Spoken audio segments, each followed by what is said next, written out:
Nunca se la ve pensando en las musarañas. Cuando trabaja unas manos no tiene más remedio que centrarse en una sola cosa. Y gracias, porque no desaprovecha un tiempo muerto. Nunca fija los ojos en un solo punto. La mirada siempre atenta. Es la primera que saluda a todo el que entra. Pilla las cosas sin darles tiempo ni a aclararse la garganta. ¿Cómo no se le va a caer el tirante del peto a cada momento? Si supiera coser, le cogería la costura un par de dedos. Pero no sé, tendría que traer aquí a mi tía. Lo llevan todas igual, cruzado, de color marrón oscuro, con un ribete negro. Se parece un poco a la casaca de un Jedi. Me gusta. No es el cargante uniforme fucsia de casi todos los salones de manicura, como si a las mujeres no se nos autorizara ningún otro color del espectro. Ahora entran sus hijos. Vienen del colegio, religioso, me ha parecido ver en el refilón de la chaqueta del chándal. Han pasado como un cohete. No hace ni 6 meses que llegaron de China y hay que ver lo bien que me entienden. Me han traído un frasco de cristal con una alubia que han puesto a germinar. Les he hecho la broma de la planta carnívora y se han reído cuando correspondía. No sé si su madre les ha mandado que me la enseñaran. Me da la impresión de que sí, porque siempre les dice que se acerquen a saludarme. Y cada vez que se plantan delante de mí, un hilo me tira de todos los sentidos. Quiero estar a la altura. La periodista y escritora Gemma Ruiz Palà irrumpió en el panorama literario en 2016 con su primera novela Argelagues, que la colocó inmediatamente en el escaparate de autores más reconocidos del año, con 15 ediciones y más de 28.000 ejemplares vendidos hasta la fecha. Su segunda novela, Donde Wenling, aparecía 4 años más tarde para poner sobre la mesa una historia de amistad, a través de la cual la autora nos hará atravesar temas tan duros y necesarios de tratar como el racismo, el abuso de poder, la violencia de género o el clasismo. Cala Wenling, en su título original en catalán, es un micromundo con atrecho de salón de estética, donde el poder de las mujeres, y en especial el poder de las mujeres que se ayudan entre ellas, las sostiene por encima de las incontables injusticias y calamidades de la sociedad en la que vivimos.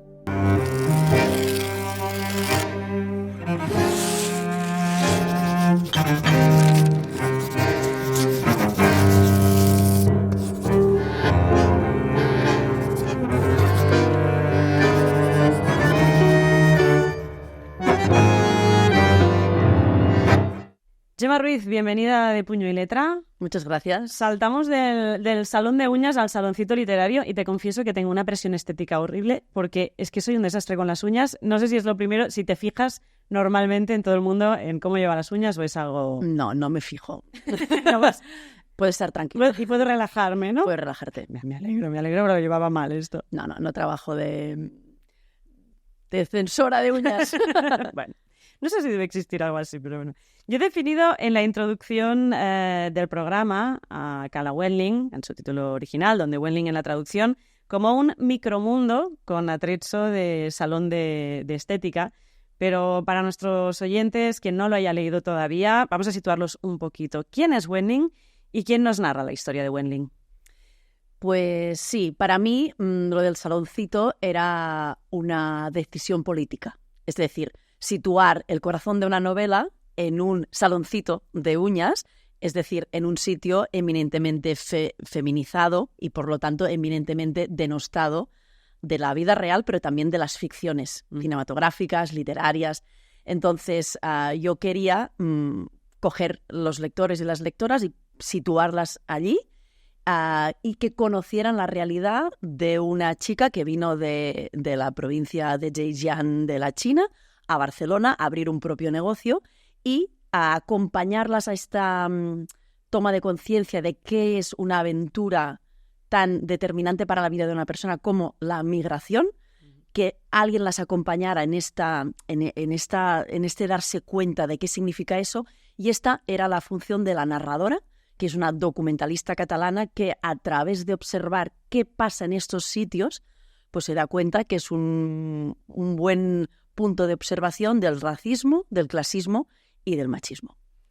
Ahora entraremos en materia porque has dicho los 3 conceptos clave, pero antes de empezar quería preguntarte por el tema del lenguaje, porque creo que en tu novela es muy importante, porque estamos hablando, el libro está escrito en catalán, es Cala Wenling, de hecho el idioma juega un papel primordial aquí, porque Wenling también está aprendiendo, se defiende un poco con el castellano, está intentando aprender catalán, sus hijos ya tienen mejor el catalán. Explícanos un poco cómo se ha conjugado todo esto con la traducción, además.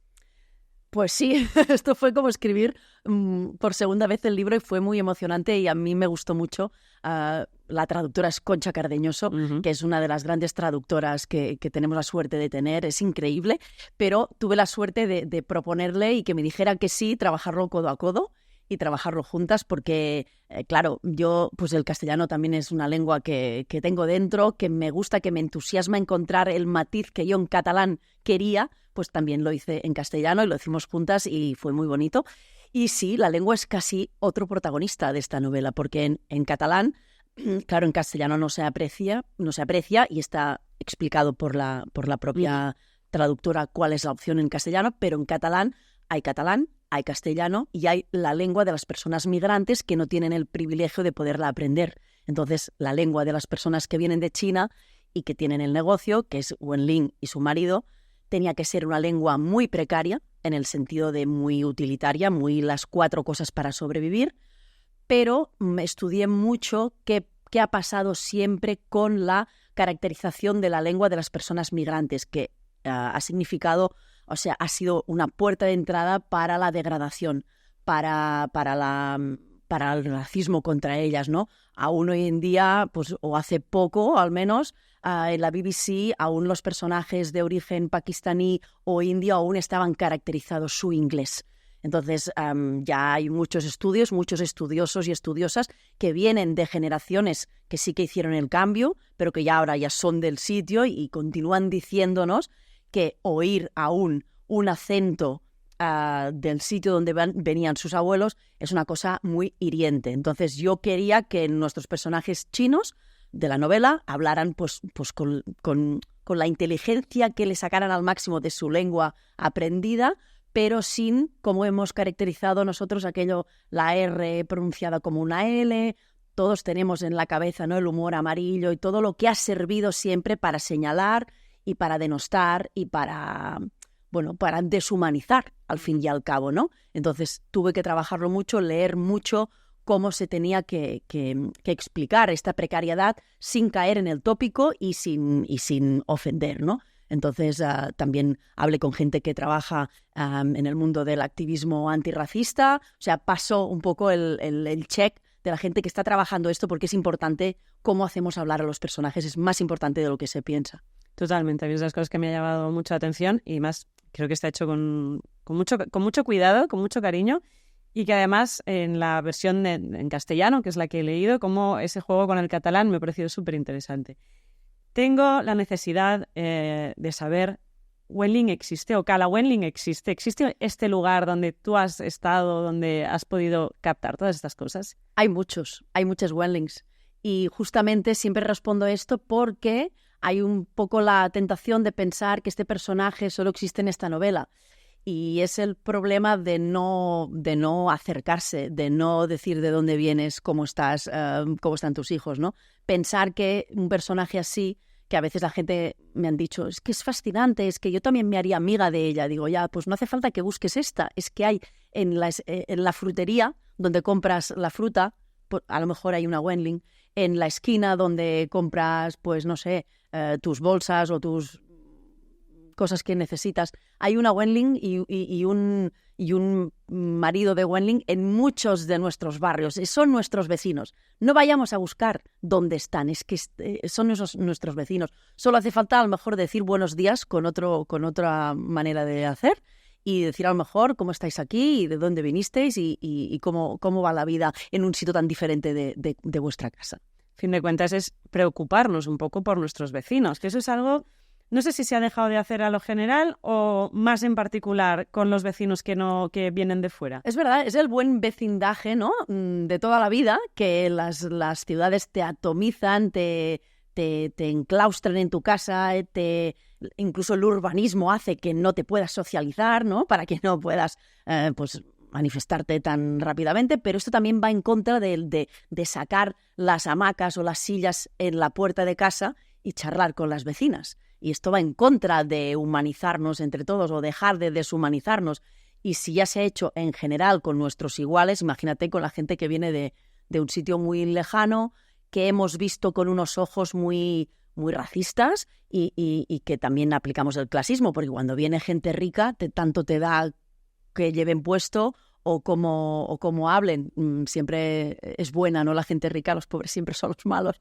Entonces todo este estereotipo también funciona en aún pues practicar menos el buen vecindaje con los que vinieron de más lejos. Además es curioso porque estamos en una época, yo no sé si te has encontrado, empiezan a ser como muchas iniciativas muy modernas que buscan como el bien común, ¿no? El bien comunitario. Y al final piensas, es volver al origen, ¿no? Bueno, sí, es que es volver a la sopa de ajo que está inventada, pero que hemos dejado de consumir para consumir sopa de tofu o avocado toast, ¿no? Y vamos a buscar lo que ya teníamos aquí y que es lo que nos hizo tribu, lo que nos hizo comunidad y lo que mantuvo la vida, porque si no, sin las redes de socialización capitaneadas por las mujeres desde el inicio de los tiempos, no estaríamos aquí tampoco.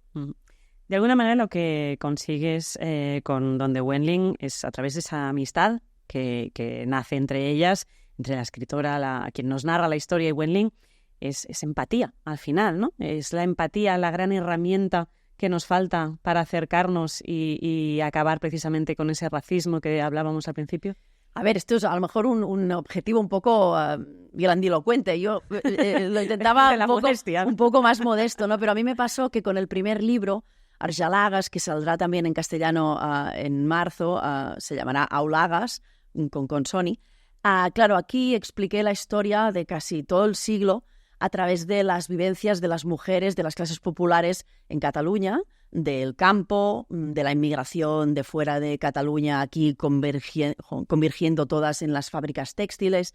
Y como es la historia de las familias catalanas más mayoritarias, porque todos tenemos la mezcla, ¿no?, de la gente que vino de la montaña y del campo y la gente que vino de Andalucía, de Murcia, de Galicia, de Extremadura. Entonces, este libro generó una empatía automática bestial. Todo el mundo decía, es que esta historia es mi historia. Entonces pensé, vale, pues como ahora ya los tengo aquí un poco, las tengo aquí, pues ahora les voy a presentar una historia que a lo mejor, por no tenérsela por propia, no quieren ni ver ni escuchar. Entonces, en los clubes de lectura decía, cuando me preguntaban, ¿ahora qué van a escribir? Bueno, pues yo voy a escribir algo que a lo mejor no os va a gustar, porque os ha gustado mucho Argelagas, os ha gustado mucho veros allí, y a lo mejor no os va a gustar tanto que en una novela a lo mejor refleje el racismo que tenemos todos implícito y cultural desde que nacemos, ¿no? Antirracista te tienes que volver. Racista ya estás si eres producto del primer mundo y de la Europa blanca, ¿no? Ya eres racista de nacimiento. Entonces les decía esto como un reto. También me la jugaba un poco, pero tenía la seguridad que habría gente que tendría ganas de ver pues otra manera de mirarnos también a nuestras sociedades contemporáneas de la Europa blanca. Hablabas que en las Argelagas precisamente sale mucho el tema histórico. Y una de las cosas que he marcado es que precisamente, además de esa empatía, para conseguir esa empatía precisamente utilizas dos herramientas para mí muy importantes. Y la primera precisamente es la conciencia histórica. Creo que explicar los abusos que han existido históricamente, ¿no?, respecto a otros pueblos, como es el caso, por ejemplo, los helicópteros al finalizar la guerra del Vietnam, o la construcción del ferrocarril con los Chink. El desconocimiento de la historia es uno de los grandes aliados del racismo, ¿no? Sí, y si quien, cocina el relato de lo que cuenta, pues no le interesa difundirlo, o sea, sabemos todo sobre los nazis, ¿no?, por ejemplo, pero no sabemos nada sobre los campos de internamiento de japoneses y chinos después de la Segunda Guerra Mundial, y no sabemos nada del racismo norteamericano contra los chinos. Las primeras leyes racistas de la historia de la humanidad no son las leyes antisemitas de Hitler, es la Exclusion Law, la ley que a mediados del siglo XIX hicieron los norteamericanos contra la población china que estaba migrada allí. Entonces, claro, si tú no te interesa este pasado poco honroso, pues no lo difundes con la arma más esencial que es el relato cultural, como el cine, ¿no? Por ejemplo, Hollywood. Uh-huh. Entonces, pues bueno, este desconocimiento se va haciendo una bola de nieve que llega aquí y ves la gente que viene de China y tú tienes todos los estereotipos negativos, todos los clichés negativizadores que te han llegado a través de la cultura popular, que son pues Bruce Lee, el yellow face, que es disfrazarte de chino, siempre el personaje que es malvado o que como mucho tiene un restaurante. O sea, vamos a hacer una historia cultural de la representación de las personas chinas y vamos a ver qué hemos recibido. O sea, por fuerza tenemos que tener una mirada negativa hacia ellos por lo que hemos chupado, ¿no? Entonces, la manera de ver de dónde viene que los miremos así es qué pasó. Entonces, aquí sí que hubo un trabajo muy fuerte de documentación para ver de dónde viene esa exotización con las mujeres y ese asco, ¿no?, que hay un poco contra las personas que vienen del lejano oriente. Creo que es importante la conciencia histórica, que es una de las cosas que van saliendo a lo largo del libro y que también te hacen reflexionar mucho. Yo he encontrado muchas cosas que desconocía totalmente y que te lleva esa mirada hacia adentro, ¿no? De decir, espérate, ¿no? Pero además de esto, la otra herramienta para mí es la conciencia de la situación real actual, de poder entender y comprender que la gran mayoría de gente que llega aquí viene huyendo de situaciones muy, muy complejas, ¿no? Y parece que dicho desde fuera es, guerra, hambre, pero cuando entras en detalles, cuando se te pone la piel de gallina, y para mí es la segunda gran arma que tienes en el libro para conseguir esto, ¿no?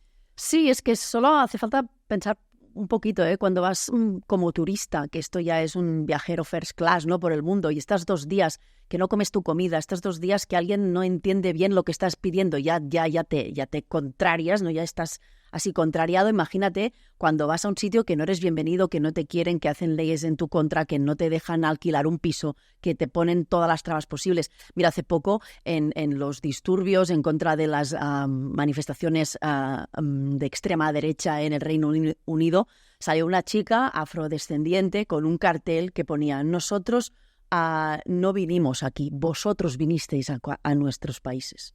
Esto es es que no se puede decir mejor. O sea, el imperialismo y la colonización es lo que altera el equilibrio del mundo. Entonces, encima tú estás aquí y diciendo, no, tú no puedes venir. Entonces, claro, todo lo que es una experiencia migratoria tampoco se ha narrado con la épica que se merecería. Porque cruzar el mundo o cruzar un mar y arriesgarte a todo, y si eres mujer, a todo y más, para ir a otro sitio a buscarte la vida, esto solo es, no sé, una épica comparable con Ulises. Nadie nos lo explica así.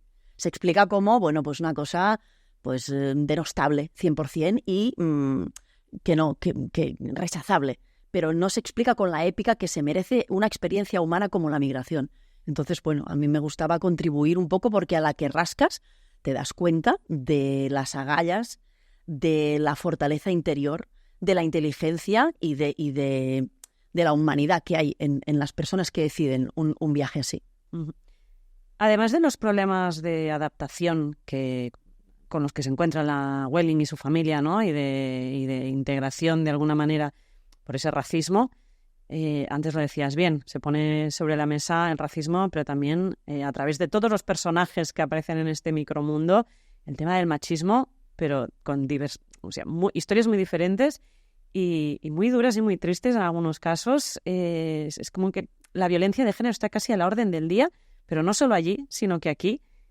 ¿Cómo se desarrolla todo este de alguna manera, este machismo tan incipiente que no deja de ser tan aplastante tanto aquí como fuera? Ya, es que mira, si hay algo que nos une a la humanidad es el patriarcado. O sea, no hay una cosa que nos arrase tanto y nos haga iguales a todos, ¿no? Entonces, no es que allí mira, el patriarcado, digamos que une violencias y estamos todas igual. Entonces, este sitio, este salón de peluquería, hace algo que han hecho históricamente estos sitios. De hecho, en Afganistán, de lo último que prohibieron, pero lo acabaron prohibiendo, fueron los salones de belleza femeninos, porque era el único sitio de respiración, de sororidad, de poder salir de casa que tenían permitido las mujeres, y hasta eso han cortado, ¿no?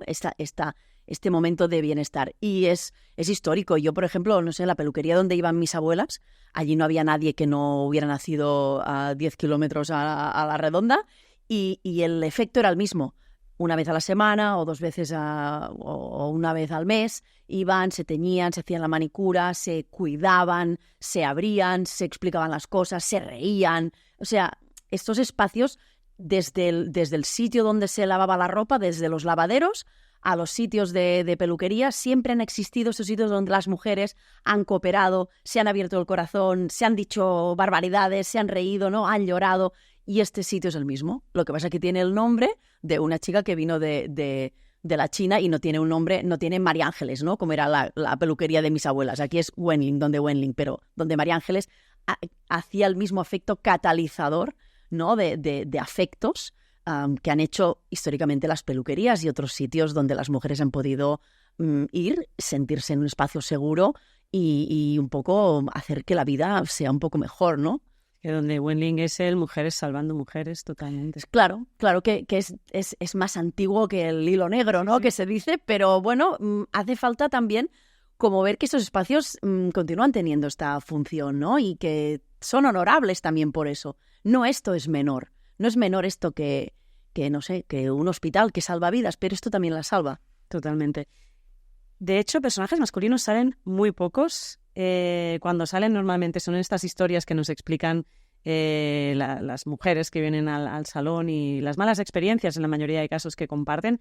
Pero está Yang, por ejemplo. A mí me llama muchísimo este personaje. Cuéntame, porque tiene un papel como mucho más bondadoso de que el resto de hombres que aparecen en la historia, dentro de que tendrán sus tradiciones y su machismo incipiente de alguna manera natural, pero tiene un papel un poco diferente. Sí, a mí me gustaba que a través del personaje del marido de Wenling viéramos también el sentido del humor que puedes tener cuando no tienes tanto la carga, porque el negocio puede ser conjunto, pero la carga de la maternidad la tiene ella. Entonces, bueno, cuando un personaje también, por su manera de ser, pues le saca chispa de todo, pero también no está tan preocupado por el objetivo que es que mis hijos tengan una vida mejor para que no se tengan que dedicar a hacer la manicura a los otros, ¿no?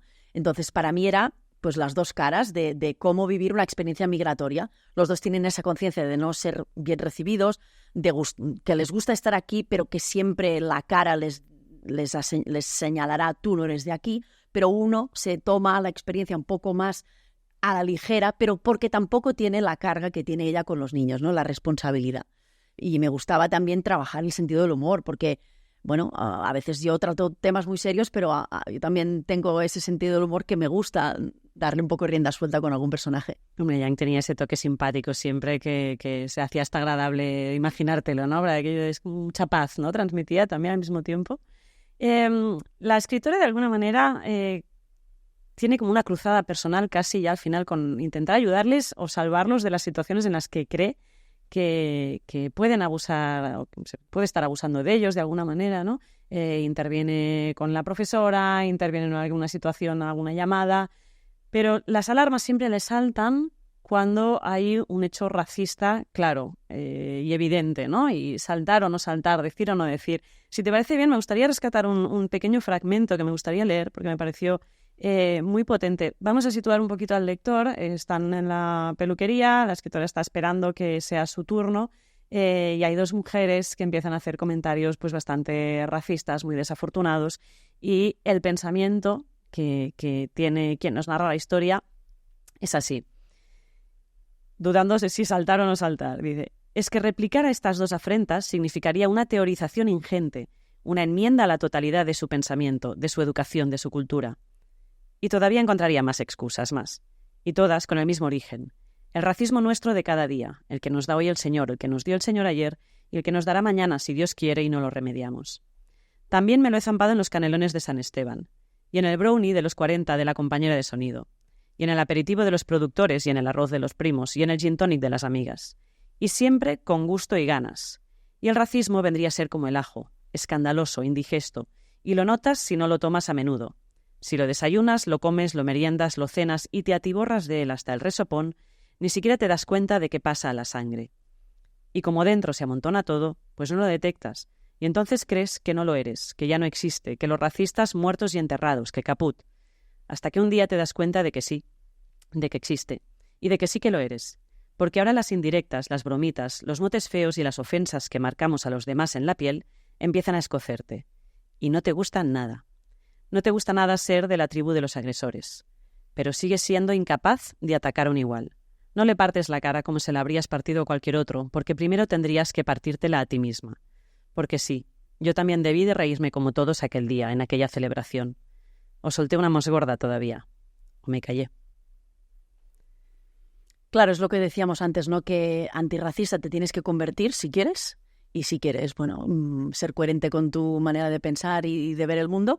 Pero racista si eres de la Europa blanca o norteamericano o canadiense, del norte global blanco, pues es que ya lo eres de nacimiento. Entonces, bueno, nadie nace enseñado en eso. También era como decir, es que no hay nadie, no hay ningún ser de luz que salga y ya lo vea. Lo tienes que ver, te tienes que dar de bruces, ¿no? Contra ello.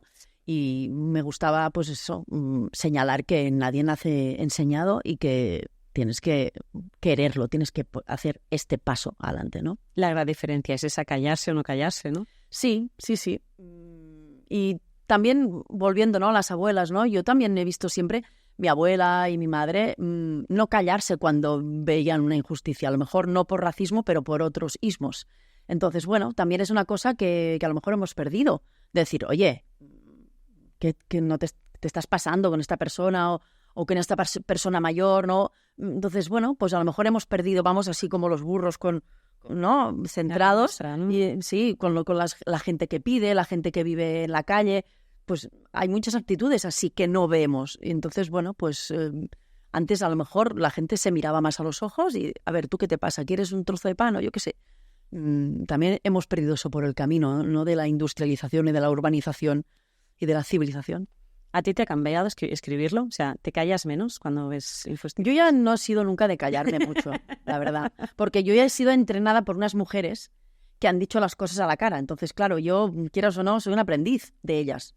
De mi bisabuela, de mis abuelas y de mi madre. Y las he visto siempre arremangarse y señalar una injusticia y ayudar, ¿no? Y sí, expresándose. No vengo de unas mujeres que se callen delante de algo que ven que les chirría. Entonces yo creo que soy un aprendiz de ellas y tengo que estar a su altura.